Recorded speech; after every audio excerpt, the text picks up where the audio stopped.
Hello children, I hope you all are good. So once again I am here with the another topic of SST, that is economic presence of the government. और इस chapter में हम पढ़ने वाले हैं areas of operation by the government, science and technology. So concept of government जो है बेटा वो it has undergone a changes in the recent year. बहुत चेंजेस आ रहे हैं गवर्नमेंट के कंसेप्ट में, क्योंकि गवर्नमेंट क्या है, हम पहले सोचते थे स्मूथ फंक्शनिंग करिए, but now it's an agency through which the collective will of people is formulated. हमें लगता है गवर्नमेंट जो है सभी लोगों की ऑस्पिरेशंस को, विल को फुलफिल कर दे. तो बहुत सारे काम जो है गवर्नमेंट के सामने आ गए हैं जो वेलफेयर ओरिएंटेड हैं. That is, it should undertake such activities which raise people's standard of living. क्योंकि लोगों की अपेक्षाएं बढ़ती जा रही हैं सरकार से, ये काम भी हो जाए, वो काम भी हो जाए, मेरी विश भी पूरी हो जाए. सो लोगों को ऐसा, मतलब सरकार को ऐसा काम करना पड़ता है जिससे लोगों का लिविंग स्टैंडर्ड भी बढ़े, सोशल और पॉलिटिकल राइट्स भी उन्हें मिलें, और उनकी सारी इच्छाओं को ऑलमोस्ट इक्वल प्लेटफॉर्म पे लाकर हम काफ़ी हद तक पूरा कर सकें. यानी कि welfare work, civil amenities, civic facilities जो है लोगों तक पहुँचे. Now the question arises, why should the government undertake many of the functions? क्या ज़रूरत है इतने सारे काम करने की? भैया पोस्टल ऑफिस भी बनाओ, रेलवे भी बनाओ, ये भी बनाओ, प्राइवेट एजेंसीज को क्यों नहीं दे देती? For example, industries can be set up by the private people, so dams can be built by the private organisation. Railway और ट्रांसपोर्टेशन और कम्युनिकेशन भी प्राइवेट कंपनीज को सबको दे देना चाहिए. तो ऐसे मैटर कई बार हमारे दिमाग में आता है कि टोटल प्राइवेटाइजेशन क्यों ना कर दिया जाए, सरकार को काम करना ही ना पड़े. अब नॉलेज विंडो में देखो क्या लिखा है, the government sector is also called the public sector. इसका मतलब जब मैं पब्लिक सेक्टर की बात करूंगी तो मैं गवर्नमेंट सेक्टर की बात कर रही हूँ. Let's discuss the difference motive of the public sector and privatisation. देखो बेटा, अगर गवर्नमेंट के हाथ में कोई काम आता है तो गवर्नमेंट का जो मोटिव रहता है वो रहता है welfare of the people, wellbeings of the people, यानी वो लोगों के कल्याण के लिए काम करेंगी, है ना. लेकिन अगर प्राइवेट सेक्टर के हाथ में कोई काम आता है तो उनका मोटिव जो होता है वो to earn more and more profit. इसका एक सिंपल एग्जांपल आप देखो, गवर्नमेंट की जो ट्रांसपोर्ट बसेस होती हैं वो रन करती हैं और प्राइवेट ट्रांसपोर्ट बसेस भी रन करती हैं. लेकिन गवर्नमेंट क्योंकि प्रॉफिट मोटिव नहीं है ज़्यादा, वेलफेयर मोटिव है, तो क्या होता है जो दूर दराज के गाँव के इलाके हैं, कच्ची पक्की सड़कें हैं, वहाँ पर भी गवर्नमेंट की बसेज आपको दिखेंगी, गवर्नमेंट ट्रांसपोर्टेशन दिखेगा. लेकिन जो प्राइवेट होते हैं ना, वो रिमोट एरिया में जाना नहीं चाहते, वो बेसिकली अपनी ट्रांसपोर्ट सर्विस वहीं देना चाहते हैं जहां से उन्हें ज़्यादा से ज़्यादा मैक्सिमम इनकम अर्न हो सके. सेम ऐसे अगर आप देखोगे पोस्टल सर्विस को, सो पोस्टल सर्विस आप देखोगे जो बहुत दूर के गांव हैं, रिमोट पिछड़े इलाके हैं, वहां पर आपको गवर्नमेंट के ही पोस्ट ऑफिस नज़र आएंगे, आपको प्राइवेट कंपनी की कुरियर सर्विस बहुत कम नज़र आएंगी. सो कहने का मतलब यह है कि ये कह देना कि गवर्नमेंट ओवरबर्डन हो जा रही है, सारे काम को करने की क्या ज़रूरत है, काम प्राइवेट कंपनी को दे दें, तो ऐसा नहीं होता है, क्योंकि private companies are always profit motive. और ये आपको नज़र भी आएगा, अगर आप प्राइवेट कंपनी से काम करवा रहे हो तो आपको वो महंगा ही पड़ता है. So the economic presence of the government is due to the following reason. Number 1, कोई भी इंफ्रास्ट्रक्चर ले करना है कंट्री के अलग अलग पार्ट में, तो गवर्नमेंट की प्रेजेंस का होना बहुत ज़्यादा ज़रूरी है. Moreover to provide the employment, ज़्यादा से ज़्यादा मैक्सिमम एम्प्लॉयमेंट लोगों को मिले, स्किल्ड और अनस्किल्ड लोगों को, उसके लिए भी गवर्नमेंट की प्रेजेंस ज़रूरी है. लोगों की कल्याण को, वेलबींग को लुक आफ्टर करने के लिए भी गवर्नमेंट की प्रेजेंस होनी चाहिए.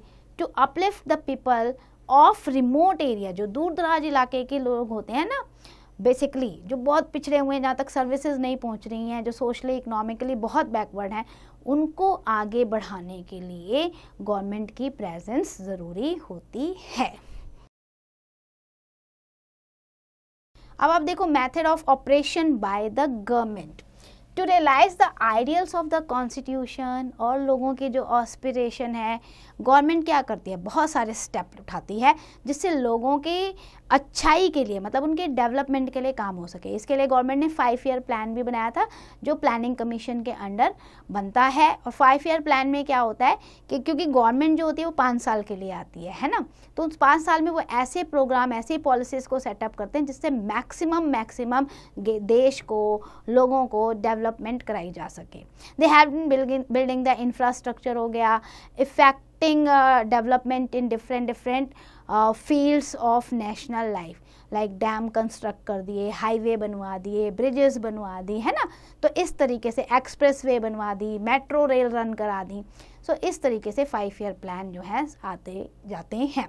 अभी तो 11th 5 ईयर प्लान था, it has been completed the year 2012। Special provision are also made, the annual budget दिया गया फील्ड्स के लिए which require short term planning such as construction of small roads हो गए, स्कूल्स हो गए, हॉस्पिटल्स हो गए, इनके लिए भी जो है बजट अनाउंस करती है गवर्नमेंट। तो गवर्नमेंट इस तरीके से look after the welfare of the people. अब areas of operation by the government अगर हम देखें कि कौन कौन सी एरियाज में गवर्नमेंट काम कर रही है, तो सबसे पहले हम डिस्कस करेंगे एग्रीकल्चर को। एग्रीकल्चर बेटा बहुत ज़्यादा ज़रूरी है डेवलप करना, क्योंकि डे बाय डे पॉपुलेशन बढ़ रही है तो फूड डिमांड भी बहुत तेज़ी से बढ़ रही है। अब उसको पूरा करने के लिए आप देखो वाइट रेवोल्यूशन हो गया, फिर आपका ग्रीन रेवोल्यूशन हो गया, इस तरीके के कंस्ट्रक्टिव प्रोग्राम इंडियन गवर्नमेंट ने स्टार्ट किए थे। मोर ओवर ज़्यादा से ज़्यादा प्रोडक्शन भी निकल सके और जो लाइव स्टॉक्स हैं उनको प्रॉपरली यूज़ किया जा सके। अगर आप देखोगे आज के समय में बहुत सारी एग्रीकल्चरल यूनिवर्सिटी को सेटअप किया है इंडियन गवर्नमेंट ने, जिसमें वो एजुकेट कर रहे हैं, ट्रेन कर रहे हैं बहुत सारे एग्रीकल्चरल साइंटिस्ट को to help the overcome problem of rising needs. तो इस तरीके से गवर्नमेंट एग्रीकल्चर सेक्टर में काम करती है। नॉलेज विंडो में चेक करते हैं बेटा, a country in which the private sector is predominant, जहाँ पे प्राइवेट सेक्टर ही मोस्टली काम कर रहा है, ऐसी कंट्री को हम कहते हैं free for open economy. Total privatisation हो जाता है। अब एजुकेशन सेक्टर की बात करते हैं, यहाँ गवर्नमेंट कैसे काम करती है, क्योंकि एजुकेशन जो है वो बेसिक है ह्यूमन रिसोर्स को बनाने के लिए, है ना।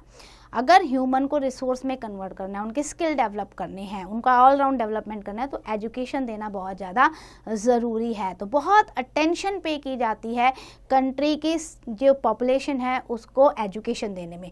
अब एजुकेशन जो है वोकेशनल कोर्सेज में भी दी जा रही है, साइंस और टेक्नोलॉजी में दी जा रही है, ताकि जो लोग हैं वो स्किल ट्रेनिंग लेकर बाहर निकलें और अपने आप को अच्छे एम्प्लॉयमेंट में यूटिलाइज कर पाएँ। देन इंडस्ट्री की बात करें तो आफ्टर इंडिपेंडेंस अगर आप देखोगे तो बहुत तेज़ी से इंडस्ट्रियल सेक्टर में इंडिया ने डेवलप किया है। गवर्नमेंट ने बहुत सारा इन्वेस्ट किया है, पॉलिसी बनाई है, आयरन एंड स्टील इंडस्ट्री के लिए सीमेंट है, मशीन टूल्स, फर्टिलाइज़र, बहुत सारी इंडस्ट्रीज डेवलप की हैं। अब ये इंडस्ट्री जब डेवलप हो रही है बेटा, so Indian economy self sufficient तो हो रही है, साथ साथ इन इंडस्ट्रीज में बहुत सारे लोगों को काम भी मिल रहा है। तो एक डाइवर्सिटी तो आ रही है कि हम अलग अलग फील्ड में ये चीज़ें बना रहे हैं, साथ साथ लोगों का लिविंग कंडीशन भी रेज हो रहा है। Now check the employment generation. बहुत सारे ऐसे प्रोग्राम गवर्नमेंट ने लॉन्च किए हैं जिससे अनएम्प्लॉयमेंट की प्रॉब्लम, जो कि मैसिव प्रॉब्लम है इंडिया में, इसको शॉर्ट आउट किया जा सके। आप देखो बहुत सारे लोग बेरोजगारी का सामना कर रहे हैं।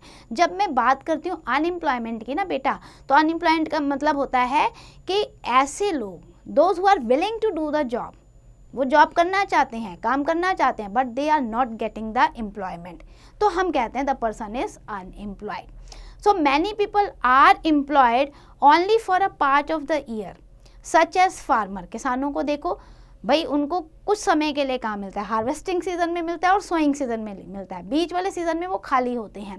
Therefore the government has started various constructive programme time to time so that rural area में एम्प्लॉयमेंट को जनरेट किया जा सके। अभी क्या होता है, छोटी छोटी कॉटेज इंडस्ट्रीज़ को खोल दिया, छोटे छोटे उनके जो स्किल्ड है, उनके आर्ट एंड क्राफ्ट जो है, हैंडीक्राफ्ट है, उसको बढ़ावा दे दिया। ऐसा ही एक प्रोग्राम गवर्नमेंट ने लॉन्च किया था, NREP, national rural employment guarantee national rural employment programme. Similarly दूसरा प्रोग्राम जो इंट्रोड्यूस किया था अर्बन एरिया में, that was the Jawahar Rozgar Yojana. इसके अलावा बहुत सारे जो है एम्प्लॉयमेंट से रिलेटेड प्रोग्राम आते रहे हैं, जैसे नरेगा आया था, Mahatma Gandhi national rural employment guarantee act. तो टाइम टू टाइम गवर्नमेंट ऐसे एम्प्लॉयमेंट पॉलिसी लेकर आती है। फिर इंफ्रास्ट्रक्चर की बात करें तो इंफ्रास्ट्रक्चर किसी भी कंट्री के लिए बेटा डेवलपमेंट के लिए बहुत ज़्यादा ज़रूरी है। इंडिपेंडेंस से हमने अपने इंफ्रास्ट्रक्चर को, अपने बिल्डिंग्स को, अपने डेवलपमेंट प्रोग्राम्स को बहुत तेज़ी से आगे बढ़ाया है। हमने मल्टीपर्पज़ रिवर वैली प्रोजेक्ट बनाए, यानी कि डैम्स को कंस्ट्रक्ट करना स्टार्ट किया। इंडियन रेलवे देखो आप, लार्जेस्ट रेलवे नेटवर्क है एशिया में, रोड है, बेसिक इंडस्ट्रीज़ हैं, इन सबको जो है ओपन किया गया और इनको कंस्ट्रक्ट किया गया। This infrastructure has enabled our country to tread on the path of rapid progress. So infrastructure जितनी तेज़ी से डेवलप हो रहा है, हम कहते हैं ना बड़े अच्छे हाईवे बन गए, बड़े अच्छे एक्सप्रेसवे बन गए, रेलवे कितनी अच्छी हो रही है, ब्रॉड जो है हमारे रोड्स बन रहे हैं, तो ये हमारे डेवलपमेंट साइन को इंट्रोड्यूस करता है। अब आप देखो हेल्थ की बात करें, गुड हेल्थ का होना किसी भी कंट्री के लिए बहुत ज़्यादा ज़रूरी है, तभी आपके जो ह्यूमन है वो अच्छे तरीके से वर्क कर पाएंगे। सो गुड हेल्थ प्रोवाइड करना भी गवर्नमेंट का एक मतलब वेलफेयर वर्क होता है, ताकि डिजीज़ फ्री सोसाइटी हो सके। So for this medical schools, colleges जो हैं वो सेटअप किए गए हैं। मेडिकल एजुकेशन, रिसर्च पे, डेवलपमेंट ऑफ मेडिकल इक्विपमेंट पे, इन पे जोर दिया गया है। Large number of primary health centres जो हैं वो खोले गए हैं, गवर्नमेंट हॉस्पिटल कंस्ट्रक्ट किए जा रहे हैं, डिस्पेंसरीज जो हैं और छोटे छोटे हेल्थ सेंटर्स जो हैं वो भी कंस्ट्रक्ट किए जा रहे हैं। तो ये क्या है, इन सब में इनिशिएटिव जो है वो गवर्नमेंट लेती है, तो ये बेसिक फैसिलिटीज़ लोगों तक पहुंचती है। अब हम चलते हैं साइंस और टेक्नोलॉजी की तरफ। In our country, we have seen the tremendous change in the science and technology. ये थियोरेटिकल सब्जेक्ट से आगे हटते हटते अब हम साइंस और टेक्नोलॉजी पे आ गए हैं। अब आप ये नहीं कहना मैडम फिर हम एसएसटी क्यों पढ़ रहे हैं, उसका भी पढ़ना ज़रूरी है, क्योंकि ये बेस है हमारा बेटा। समाज, सोसाइटी जो है वो सोशल साइंस से क्रिएट होती है, तो एसएसटी की अपनी एक वैल्यू है। लेकिन हाँ, हम अब स्किल्ड को डेवलप करने के लिए ट्रेनिंग प्रोग्राम को लेकर आ रहे हैं, साइंस और टेक्नोलॉजी को लेकर आ रहे हैं। It boost the large number of technical person in this world. आप देख रहे हो, आपको फोटोग्राफ में दिया हुआ है सिटी स्कैन मशीन, आपको इतने सारे ये दे रखे हैं, कंप्यूटर, इंटरनेट, टेलीविजन स्टेशंस। ये साइंस और टेक्नोलॉजी, ये मशीनरी जब डेवलप हो रही है, तो इन मशीनरी से हमारे जो स्टूडेंट्स हैं वो भी डिफरेंट सेक्टर में as a software engineer, mechanical engineer, IT, electronic engineer, इस तरीके से वो भी डेवलप हो रहे हैं। अब बात करते हैं हम impact of economic presence of government. बहुत ज़्यादा ज़रूरी है, क्योंकि ये जो पूरा हमने डिस्कशन किया ना इस चैप्टर में, आपने देखा कि इन सब में हम चाह रहे थे कि गवर्नमेंट की प्रेजेंस होनी चाहिए। अगर हम ये सारी चीज़ें प्राइवेट को कर देंगे ना, प्राइवेट सेक्टर को दे देंगे, तो बेटा बहुत महंगा हो जाएगा, अफोर्ड नहीं कर पाएंगे, पब्लिक वेलफेयर दूर छूट जाएगा और वो सिर्फ प्रॉफिट मोटिव के लिए काम करेंगे। जो जीडीपी होती है हमारी, ग्रॉस डोमेस्टिक प्रोडक्ट, और एज पर कैपिटा इनकम जो है वो तभी इंक्रीज हो पाएगी जब गवर्नमेंट अपना इंटरफेरेंस करेगी। आप देखो, the large number of people still live below the poverty line, BPL line जो है, जो कहा जाता है कि इतना अगर नहीं कमा रहा, उससे भी कम कमा रहा है, तो वो बहुत बिलो है पॉवर्टी लाइन के। तो अभी भी बहुत सारा सेक्शन इंडिया में बिलो पॉवर्टी लाइन पे है, लेकिन आज भी हमारी गवर्नमेंट जो है लोगों के वेलफेयर के लिए काम कर रही है। बहुत सारे ऐसे मॉडल्स लाए गए हैं, ऐसे काम लाए गए हैं जो लोगों को फैसिलिटीज़ कर रहे हैं। आप देखो, मिडिल क्लास उभर कर आई है, जिनके पास कार, मोटरसाइकिल, टेलीविज़न, रेफ्रिजरेटर, ये कॉमन फैसिलिटीज़ जो है अब कॉमन लोगों तक पहुंच गई है। तो इससे शो होता है कि इकोनॉमिक प्रेजेंस गवर्नमेंट की बहुत ज़रूरी होती है, which benefited greatly to the people. Much has been achieved, बहुत हमने अचीव किया है और बहुत दूर अभी हमें जाना है, यानी कि लक्ष्य अभी बहुत आगे है। बहुत कुछ पा लिया, बहुत कुछ और पाना है। गवर्नमेंट अगर अच्छे काम और अच्छी पॉलिसीज़ को लाती रहेगी, वेलफेयर प्रोग्राम को लॉन्च करती रहेगी, एग्जीक्यूट करती रहेगी, तो देश सर्टनली प्रोग्रेस करेगा। चलो क्विक रिवीजन करते हैं इस चैप्टर की। नंबर 1 हमने पढ़ा कि कंसेप्ट ऑफ गवर्नमेंट क्या है, बेस्ड ऑन वेलफेयर स्टेट, लोगों का कल्याण करना। प्राइवेट सेक्टर जो है वो प्रॉफिट मोटिव होता है। Chief method employed by the government is 5-year plan. Planning commission लाता है। प्लानिंग कमीशन का नाम चेंज करके नीति आयोग रख दिया गया है। 5 साल का ये प्लान आता है इसमें। The government operates in the many area, agriculture, education, industry, employment generation, infrastructure, health, hygiene, technology, इन सब में गवर्नमेंट जो है ऑपरेट करती है। और इकोनॉमिक प्रेजेंस गवर्नमेंट का होना बहुत ज़्यादा ज़रूरी है, which show it's impacts in all fields. So that's end for the chapter. I hope you understand each and every topic. Now it's your turn. Do the exercise carefully.